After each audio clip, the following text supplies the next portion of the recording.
it over there. So what do you trade? How long have you traded for?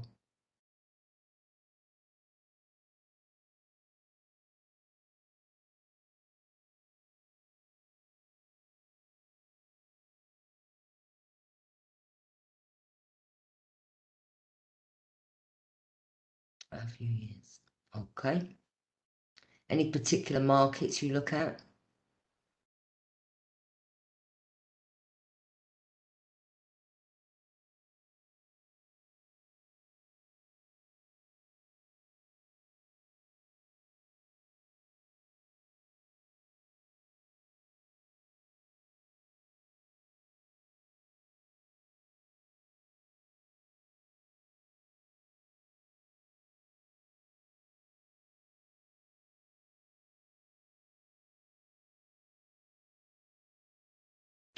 Oh, sterling Kiwi. Yeah, I mean, I can start with the euro. Just a bit different, a bit better than sterling Kiwi, I have to tell you. Okay. Now, obviously, as everybody knows, these have been the most boring markets I think I've ever had to deal with over a period spanning nearly 40 years. The euro, I mean, give it its due, it's really, really tried. It did try and break up. We went up to here on the 26th of May, we got to 122.63. We have not been able to take out that 123.5 yet. We just haven't been able to do it. Now, everybody is expecting the euro to gain strength, particularly against sterling, but it seems to be quite strong across the board. But let's look at it just against the dollar. If you look at where the whole trend is, and you have to go back to 2009 really, and look at where the trend is down. Now the only way that this euro is going to get any momentum at all behind it is if we take out that 123.5. I don't know if any of you guys were trading back in 2018, but if I can just show you.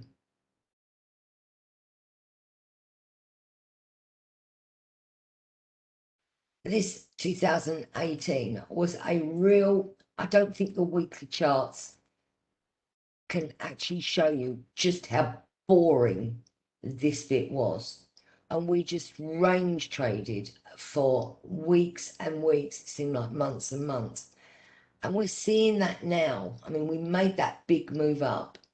And really, if the euro was going to continue to go higher, we should have made a break above that 125.5, but we didn't. And when you look at what the euro's done over the years, you can see that, you know, at the moment, the trend is still down. Obviously, if we take out this area here, then we'll rethink.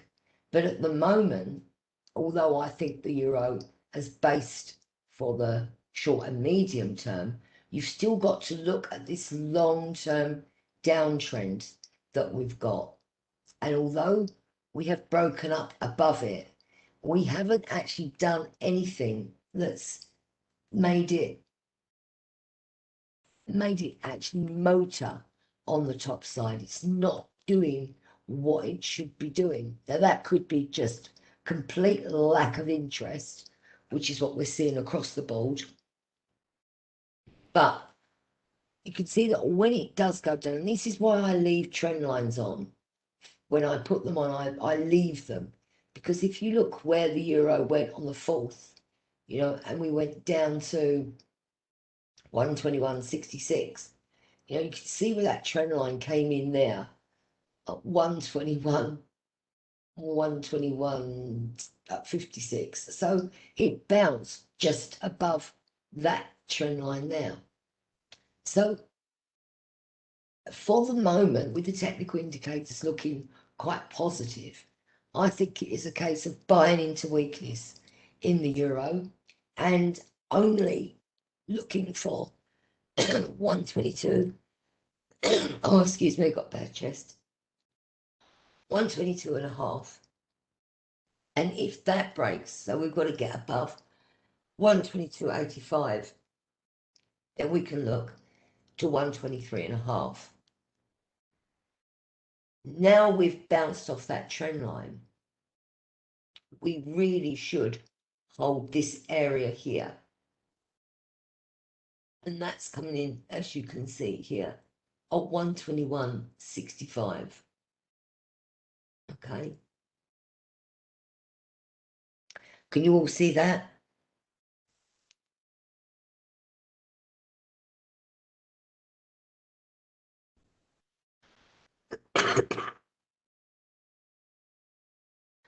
Okay, before I move on to something else, is there any questions about the euro?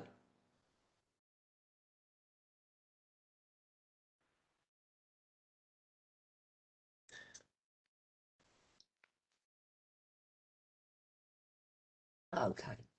Now, I don't know how many of you look at the stock markets, but these US stock markets, I think, at the moment are really exciting.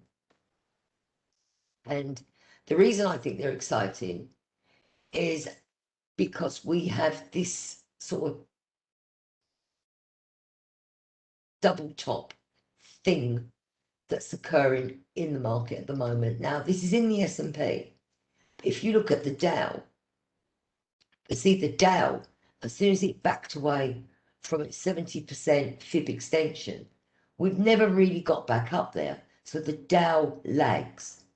Also, the one that I look at quite a bit is the NASDAQ. Again, it's nowhere near its highs. So the only one that's showing that it could go higher is the S&P. But again, it's got to take out yesterday's high. That was 42.36. If we whip across here, we can see that that high there is 42.38. So you've got, and you can't look at what the spread betting platforms are showing, because I only look at this when cash opens, because it's a waste of time doing it before. So use just the cash open. So when Wall Street opens, then you can trade the S&P. Now, if this doesn't trade up and break 42.38, then you're going to see this market top out.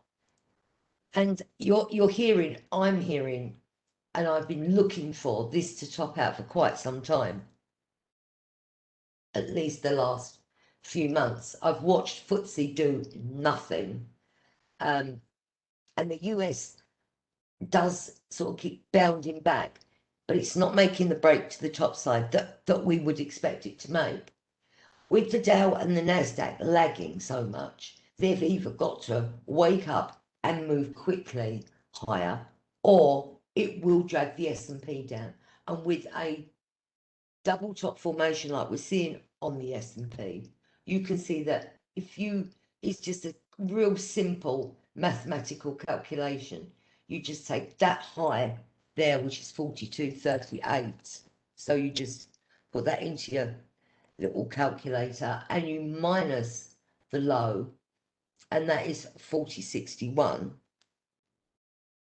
And that gives you a total of 177 points, which is quite good. And then what you do to get your measure target, you add on to that 40.60, or you take away from 40.61, you minus 177, and you get 3,884 as a measure target. Now, that's all great, and people do that, but I think that you miss out on a lot of the movement, because why would you want to watch it go from 4236 down to 41 or 4061 and miss all this move lower? So what we're doing with things like this, we preempt the fact that the market is going to hold that double top and it is going to fall. And if it doesn't, we know very, very quickly where we're wrong, and we get out. And not only do we get out, we reverse. So I would say here that you would be short unless we broke 42, 44, so 40, 44, 45. That would be that's enough for the algos to take the stops out. So 42, 30, 42, 45, you're out, you're reversing, and you're looking for the next level. Now, obviously I use pivot point analysis, but I also use very much the Fibonacci extension levels. So I would be looking for, on the break of 4245, it to go to the minimum target of 4303. So you can see where I'm going with this one. You can play this from both sides. You can anticipate that this market is topping out, because look at the action. You know, it makes a good break up, but the last two sessions it's sluggish, doesn't want to go up. So when markets don't want to go up and they've got an area like this all-time high, we've had all-time highs all year, but this all-time high, what happens is the market gets bored. They just get bored with playing the game, and they decide that what can't go up must go down. That's fine, and that can be really, really productive, because I always sell a double top. Even if it's wrong, it doesn't matter. It's one of those things, when you see a pattern like this form, it's rude not to do it, because they are profitable. Double tops and double bottoms are probably one of the most profitable charting patterns you can trade off of.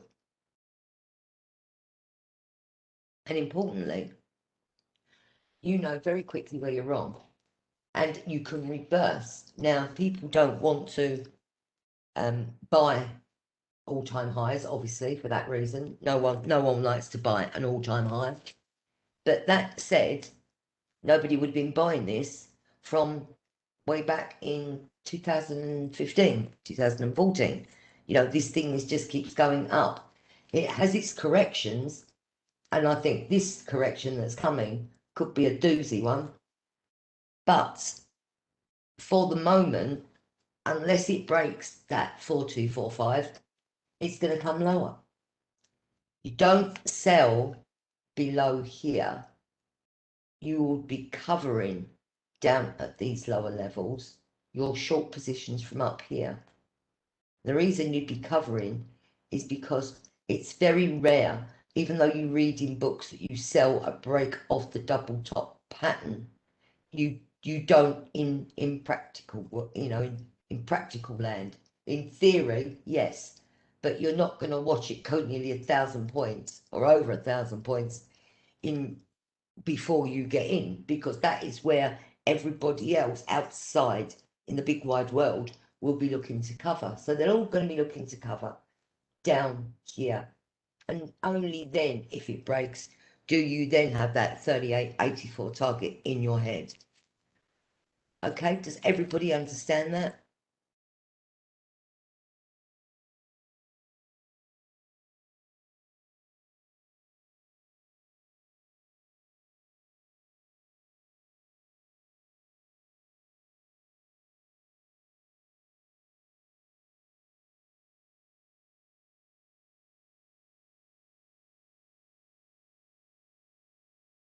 Okay, yeah, what FX Street's saying. Obviously, what I do is I'm a technical trader, but when I give webinars or talks, obviously I feed on interaction. So this is your webinar where you can ask me any question you want about anything, well, to do with work.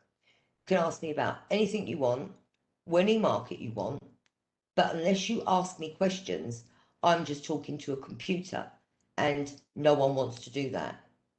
So as you've taken the time to join this webinar, I would appreciate, and I'm sure FX Street would appreciate as well, if you actually sort of participated in this webinar, because I don't do, how do you need to read a chart?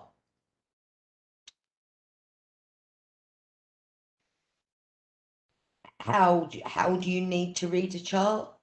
Do you mean why do you need to read a chart? Or how do you read a chart?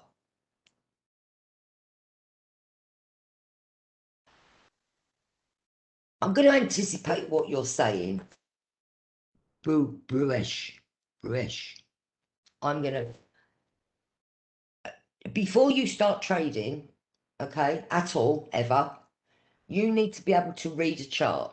And the reason you need to be able to read a chart is because everybody else who is trading in the outside world, that's hedge fund managers, interbank dealers, investment managers, pension fund managers, everybody in the 98% of Forex and stock market traders, 98% of them all look at charts.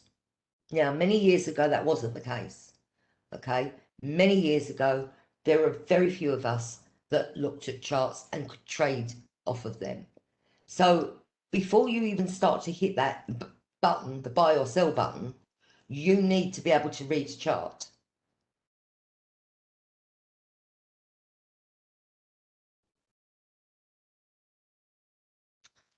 The telltale sign, you've got to, obviously everything's open to interpretation. You've got to be able to feel a market as well. I mean, that you know, people ask me all the time, well, what if it does this? What if it does that? You get to know a market when you've been doing it for so long, or even if you haven't, say this is your favored market, the S&P is the one that you look at all the time. What you've got to look at is how it is reacting. And when you look at this chart, let me just take these off. When you look at a chart, you can see just by how the market is reacting of which way it's going to go. So for example, with this, you can see by the other two US stock markets, like the Dow and the NAS, you can see they're lagging. That means they are not making new all-time highs. They are not taking out their previous all-time highs. But this is up there at the all-time high. So you have to decide whether or not, by the price action and what the market's been doing, what is it going to do next? Your first thought is, as it is quite a good double top, which you need a top, a bottom, another top. My only concern is this little bit here, because that should have been enough to push it down, but it didn't. But it still isn't making the break higher. What this tells me is it actually does want to, but until it does, you have to be selling into the all-time high double top. You reverse that trade. They're reversing that trade only if it gets above 42, 44, 45. Yeah, they are. They are definitely range trading. Now, when you range trade, if you look at that on a shorter time frame, you know, you can see quite clearly it's trading the range. But it's trading, if you look at the midpoint line and you just eyeball that, it's trading more above the midpoint line than what it is below it. So it isn't to say it doesn't want to go lower, but it's struggling to go higher. That's the problem at the moment. You've got this, and you do get this at tops and bottoms of markets. You get this real sort of tug of war going on with the, I'm going to do an hourly chart now. I hate hourly charts. I will look at the hourly chart. What you can see in this is that the blue bars, when it starts to sell off, these are much greater moves than the blue. So people are nervous. They are really, really nervous at the moment.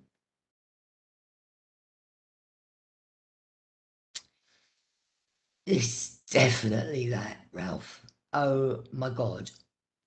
Right, you sent that to me privately. I think, well, I'm hoping you can all, oh, you're all sending it to me privately. Okay. Yeah, that's the problem. That is exactly the problem. They're poor dividends on the back of inflated share prices. Absolutely. And the problem with it is with us poor little traders that get stuck in the middle of it, we can see it's going to go lower. But the problem is everybody that sold this year and last year has got mullered. And so it's very, very difficult to just flat out go short of it for any just out of thin air. This isn't thin air. This chart pattern is quite an important one. So that's why I think that the stock market is a little bit under pressure at the moment. Now, obviously, if the Dow goes today up roaring and takes out its all-time high, which is up here at 35091, and you can see at the 70% fib extension, it hit that and died, and then spent the next 2 days going lower. So with the Dow, there is that air of it doesn't want to go any further at the moment. You are a fixed time trader.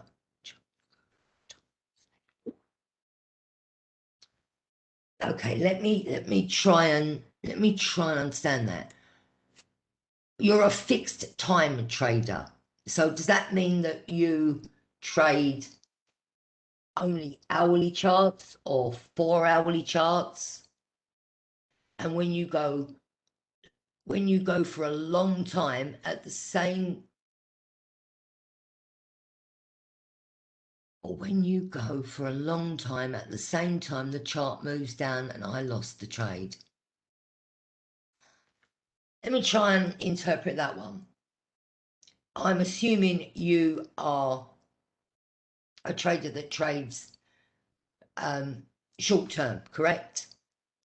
So if you look at a longer term time frame chart, it moves and you don't get into the trade. Right. Well, that's all fine and fair and well and good. The problem with it is that if you don't look at the longer term trend, you don't look at the longer term time frames, you miss a lot of what the market is telling you. If you just look at short term charts, it's just a noise, just an absolute noise going on. So what you should do is be aware of whatever market you're in. You go out to the monthly, then the weekly, then the daily, then the 4-hourly, and really the 4-hourly should be the lowest that you go. You shouldn't really go below a 4-hourly chart unless it's really, really boring and you want something to do for it for a couple of hours. But if you're a serious trader and you're position taking, which you should be doing on charts, then you don't want to go shorter than 4-hourly time frames.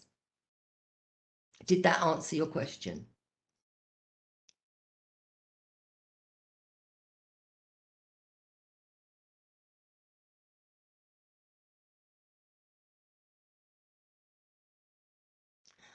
Okay, is there any other markets that you would like me to look at for you?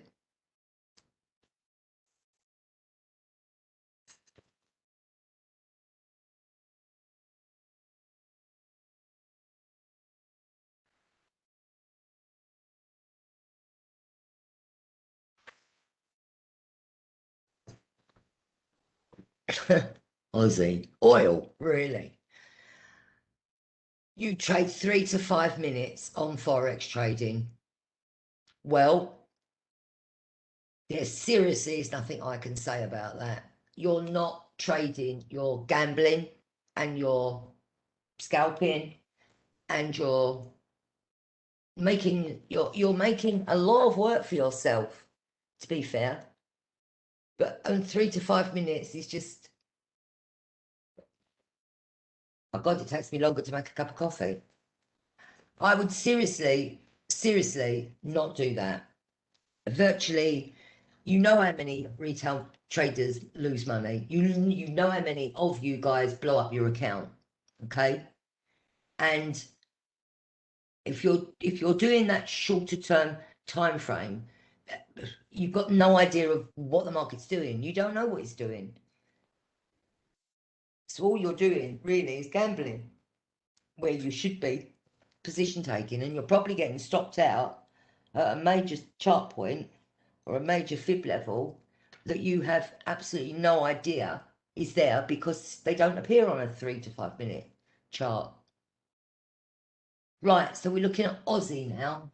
Okay, Aussie, I like the Aussie. I'm not liking the Aussie at the minute because it's very, very boring, but so is the Aussie Kiwi cross. So with the Aussie, you are seeing this big topping pattern in it. If you go along to see, you know, where we've come from in the Aussie, I'll actually do that on a bigger, we'll have a look at the weekly chart on that one. I like weekly charts. Right, so to give you a bit of perspective, you can see what it's done now for 18 months. We've just gone up, but we haven't gone up enough. We haven't gone up enough to take this out. So what you're seeing here is like a market that is making some sort of pattern, and I'm going to take that off because that doesn't, and what you can do, you can see that it's making this. So I'm going to take it from here and put it up, and then again from here.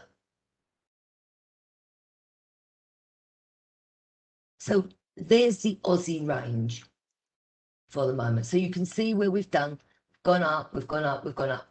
We haven't even encountered this double top yet, tried, but we failed. So there's our weekly view. We know what that's going to do. So now we look at it on the daily chart, and what is it doing? It's not doing a great deal. So the Aussie, I think, is just stuck. It's like everything. I've got to tell you, there is nothing that I can think of that is looking particularly exciting at the moment. And we're coming into the silly season of summer. I know it's just the beginning of June, but to be fair, I think us traders are just so ticked off with it all lately that we're just going to give up and come back in September. Obviously, still keep your eye on it, because if the S&P starts to move, it'll affect everything else. But the Aussie, there's nothing I can really say apart from stay within the range, buy dips down to the 55-day moving average. That's coming in at 77.20. It's holding the 9-day moving average at the moment, which is 77.32, and the 21-day moving average, which is 77.43. So we're right slap bang on it at the moment. I think we've got a good chance of coming up towards this area here. So for me, I think the Auss is looking quite positive. We're not overbought. The technical indicators are still bullish. So hang on, you'll see you're all talking at once now privately.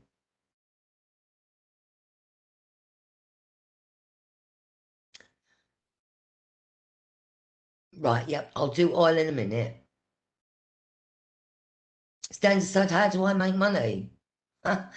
Well, how do I make money? I'm a position taker. So what I do, I've traded for more years than I care to remember now. And what I do is I look at the market, I stand back, and I take positions. Now, these positions could go right for me within 2 days. It might take 5 days. It could take 10 days. So I don't put a time on how when I make money, I put it on, will I get stopped out, or will it hit my profit target?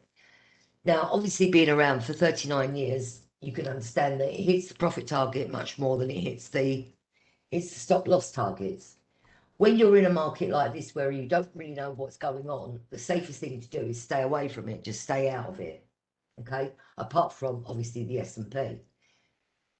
So I look at all different markets. I go through, every Sunday, I go through a rake of charts. I get to know, I know where the trends are from the monthly and the weekly. I look at what the dailies have done. I look at the 4-hourly charts. I make little notes on my pad. I put alerts on my system.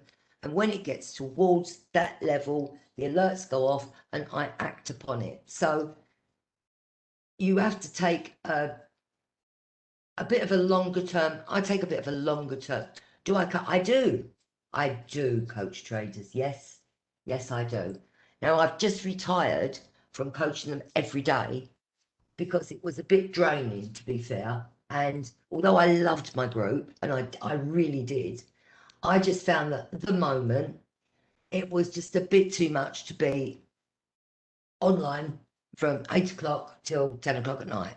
So it's 8 in the morning till 10 at night. That's for my own personal, point of view. So I've decided to take a stand back. However, I've still got the group and I will put things on there when I see them, but I'm not obligated to be there. And then what I do is I take a course once a month where I do one-to-one training with a individual, and I give them what I think they need to make their trades work and how to look at a market, how to read markets. And that unfortunately is what a lot of signals. I'm very pro FX Street. Very, very pro FX Street. I don't look at FX Street signals. I don't look at any signals at all, apart from the ones that I look at when I'm looking at my charts. How do you access Carol? Okay, I will put my email address down here.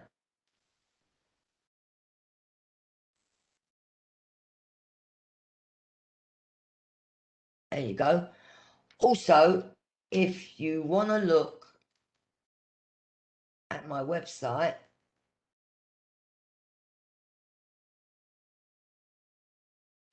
you can look at that.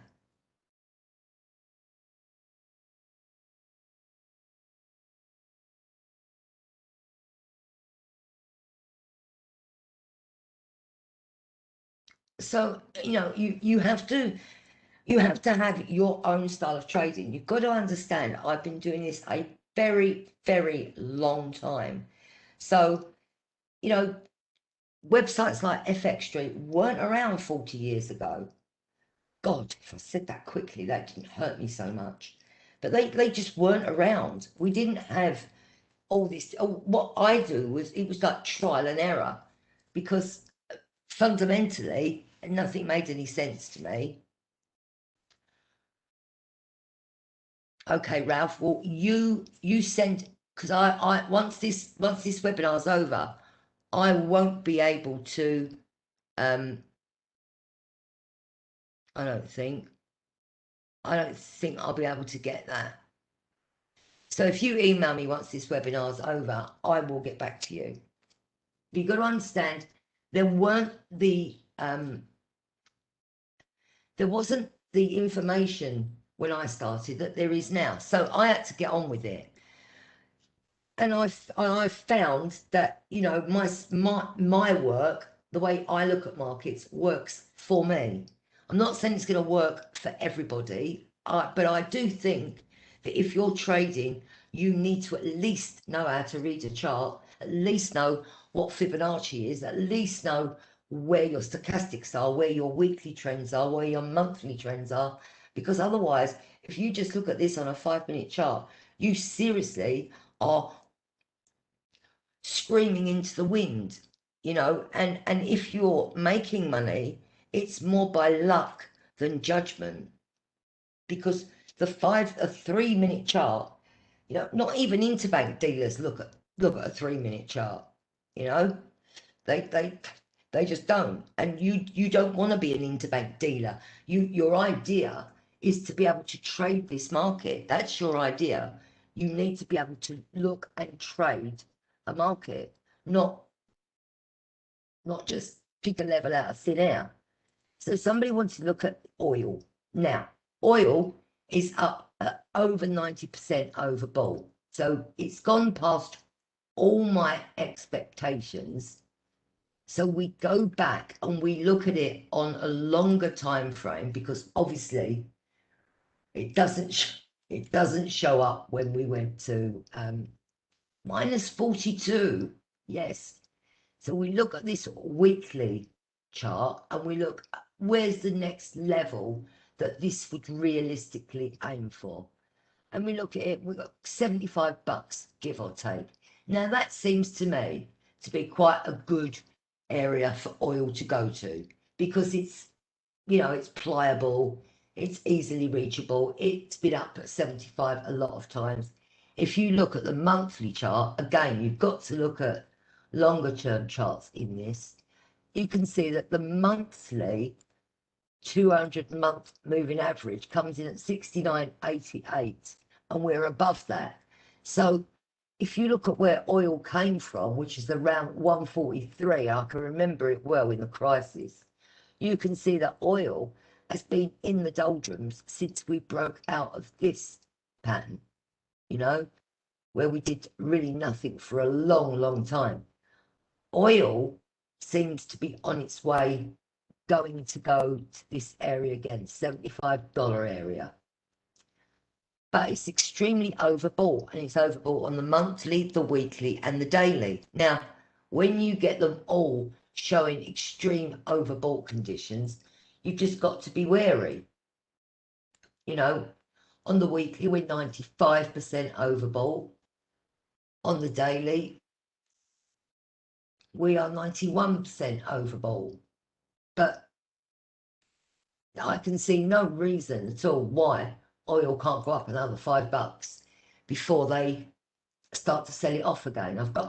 I know quite a few oil traders. Funnily enough, one of them is in Singapore, and we both concur that $75 seems to be around about the right area for oil to make a move towards. Okay, are there any other questions? Are there any other questions on any other markets? I don't blame you if you haven't got any, because it's been, as I say, it's an extremely boring time.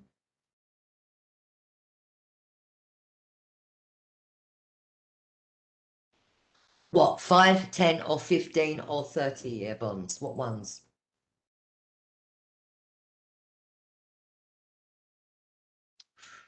That's my market. That was the first market I traded ever.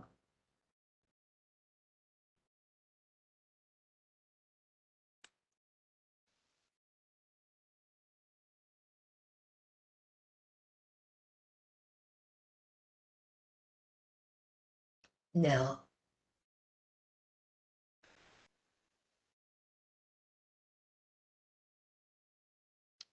this is, you know, obviously the correlation between bonds and stock markets, right? Now, this was the first market I ever traded. And I'm not sure this goes back that far.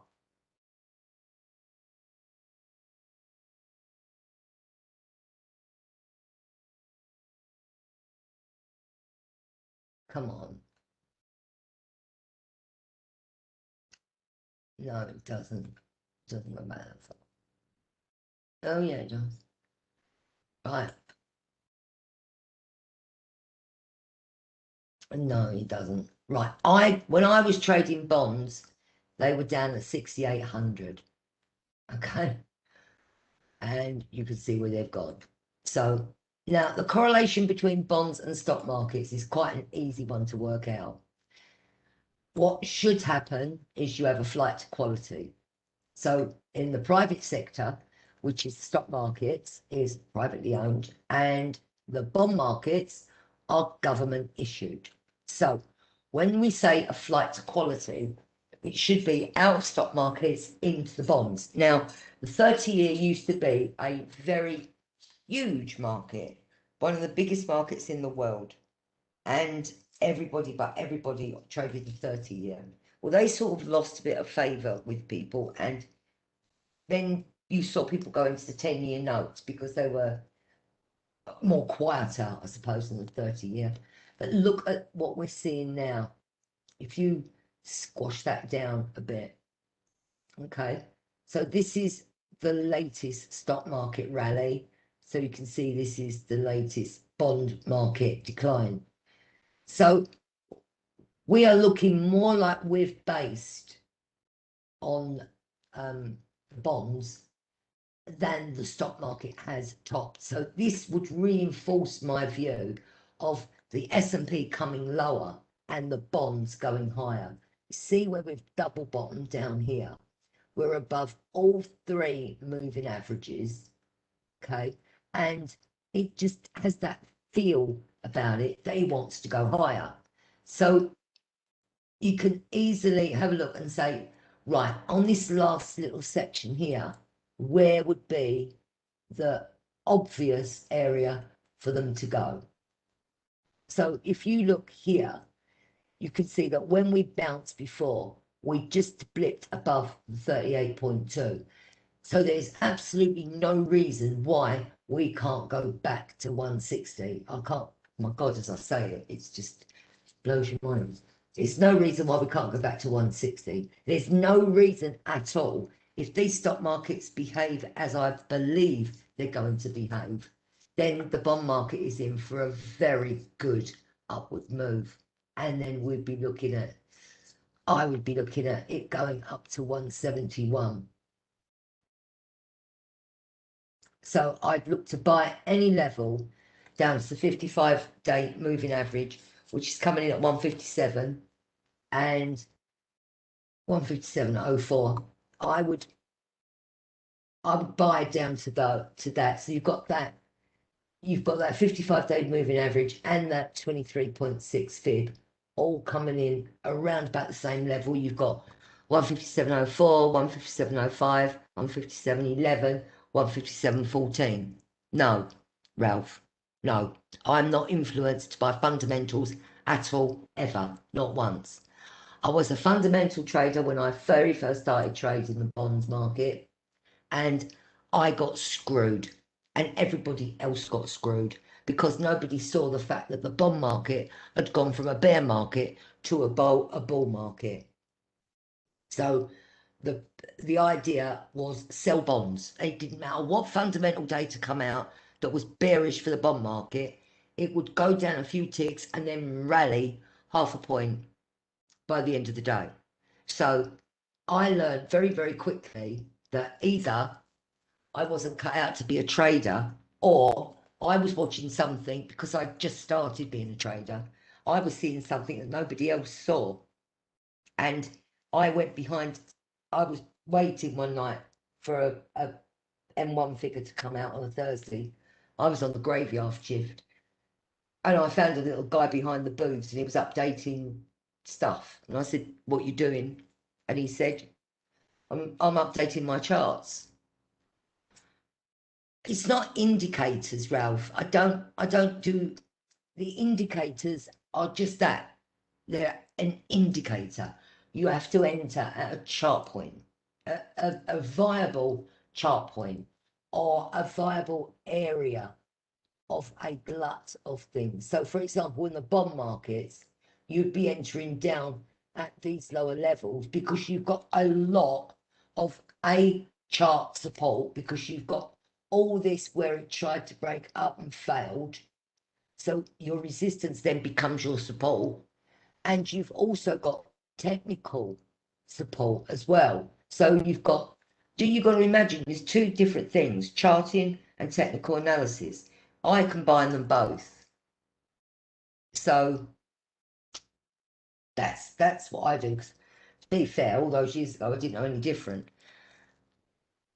Yeah, the more you can get, the more that you can get on a chart that gives you an idea of which way it's going, the more profitable you will be. A cluster of of moving averages, a cluster of moving averages at a fib level, a cluster of moving averages at a very important resistance or support level.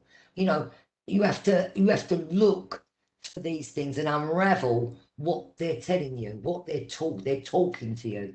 And if you pull this bond chart out, you can see really clearly that this 55-day held.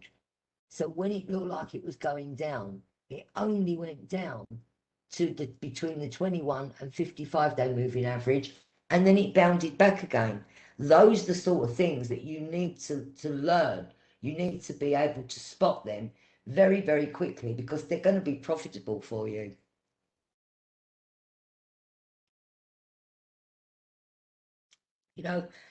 And the other thing, once you learn, I mean, I coming back to that question about fundamentals, they never made any sense to me, and I scoured the Wall Street Journal, the Financial Times.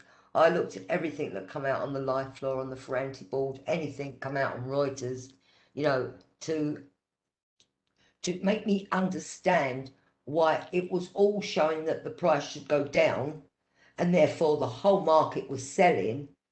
But as soon as New York opened, they gave us an hour or two, and then they just bought the hell out of it. So I was of the opinion that they knew something we didn't, and we obviously didn't know. And then when I went round the corner and saw this guy updating charts, and he said, "What do you trade?" And I said, "The 30-year bond." And he said, "And this is why you're losing money." And as soon as he brought up that chart, it was just like I had a choir of angels all screaming hallelujah at me, and I just saw it, whereas I didn't see the fundamentals. And you've got to remember something, right? We don't work in the most honest of business, and the figures can be manipulated. And as much as it pains me to say it, I do think after 40 years, I can say it.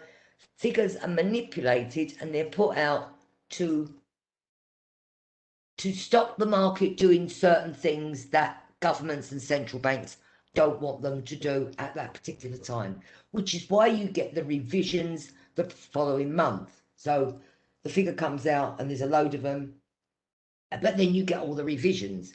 Well, for me, exactly.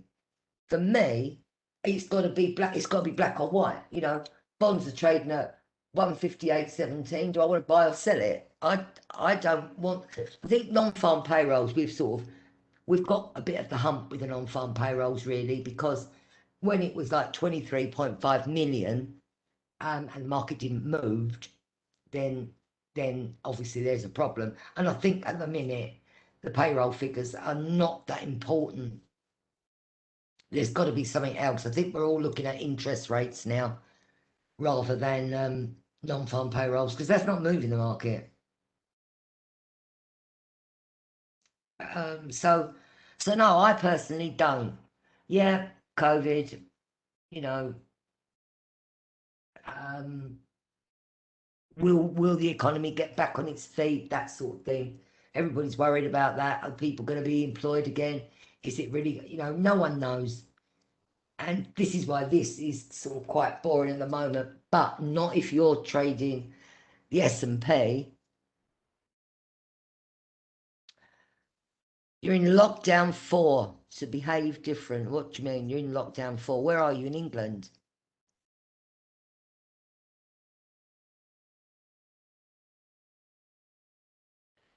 Oh yeah. Mm. That's been quite tough, hasn't it? That one.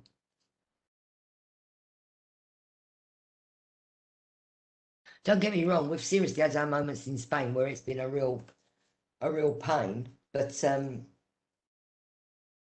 you know, there's a trader. One of my clients comes from Melbourne. He's over there. He says it doesn't really bother him really. He can just do what he wants as long as he does it within a certain area. He's fine. We are in Spain really. I mean, as long as we don't go sort of stupid. We haven't got any curfews or restrictions on us at the moment. But you know, who knows what the autumn will bring? That's what I say. I don't know. So I think the bond market is going to be quite exciting over the next couple of months. I think the stock market is going to be quite exciting over the next couple of months. Not FTSE, not FTSE at all. Just leave FTSE alone. It just doesn't. They're thinking about it's too painful to even look at it. But the S&P, keep your eye on the NAS, keep your eye on the Dow and the bond market, because if this stock market starts to puke, which I think it will, then these bonds will start to rally big time. So I think we're going to wrap it up now. Is there anything else insightful?